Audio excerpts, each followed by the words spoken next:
All right.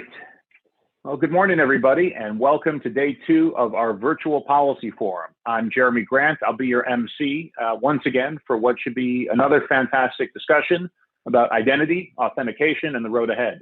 I think a lot of you know me as part of the cybersecurity and privacy team here at Venable in Washington, D.C.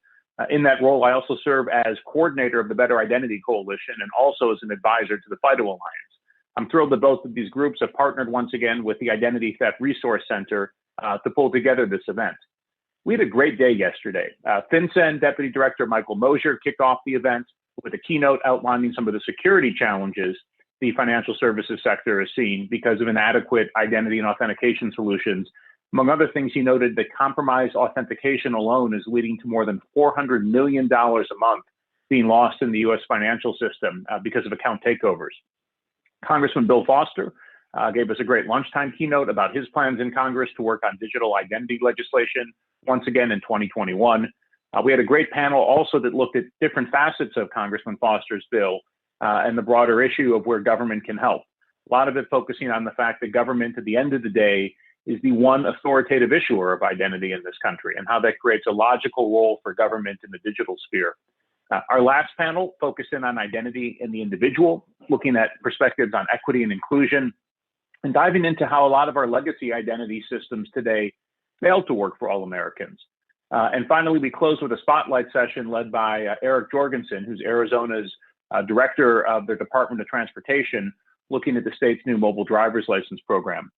Most notably, we had more than 1,000 people registered for this event from all across the globe.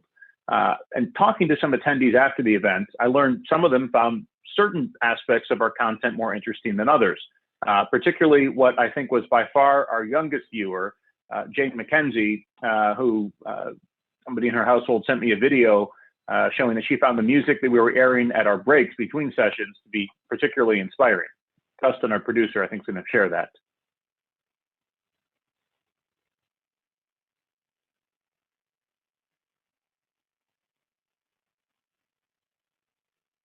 This was Jane's interpretive dance to the stock background music that we had.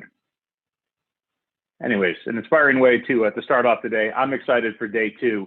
We're going to start today with an opening keynote from Congressman John Katko, who was the lead co-sponsor with Congressman Foster of the Improving Digital Identity Act that was introduced last year.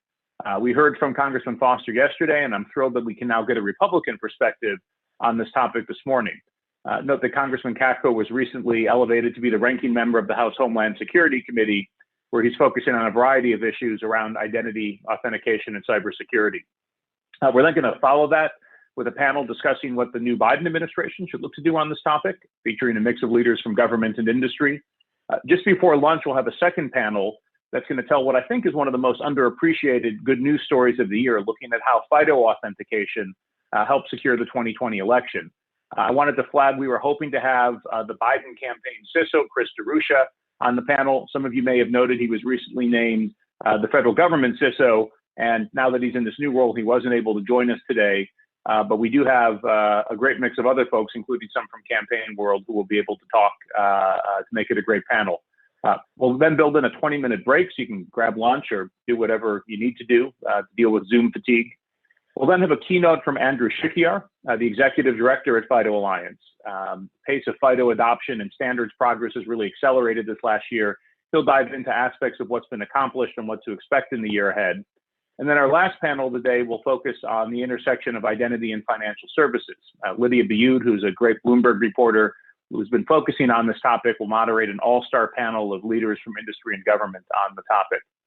And then to close our event, Alex Weinert from Microsoft will talk about some of the more sobering things they've dealt with this year at the intersection of identity and cybersecurity, diving into the SolarWinds attack and the implications of this attack on the way we secure identity. So I'm expecting it to be a bit sobering, but also maybe talk about some reasons to be optimistic about the year ahead.